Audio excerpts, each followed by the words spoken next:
నేను అడుగుతున్నా ముఖ్యమంత్రి గారిని, ఒక్క సెంటర్ అన్న తీసినవా? పోయినవా? నీ మంత్రులు ఒక్క సెంటర్ కన్నా పోయినరా? ఎక్కనో పోయి రిబ్బన్ కటింగులు అన్నట్టు పోజులు కొట్టుడు తప్ప కొనుగోలు ఎట్లయితున్నాయి, పైసలు పడుతున్నాయా లేవా, జోక్తుండ్రా లేదా?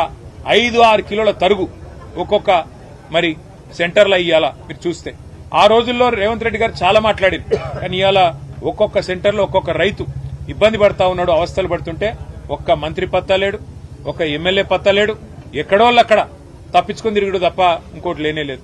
నిన్నటికి నిన్న రంగారెడ్డి జిల్లాలో గౌరయ్య అనే ఒక రైతు ఐకేపీ సెంటర్లో అక్కడనే నిలబడి ఎండ దెబ్బ తగిలి అక్కడనే చచ్చిపోయింది, వరి కుప్ప మీద అక్కడనే చచ్చిపోయిన పరిస్థితి.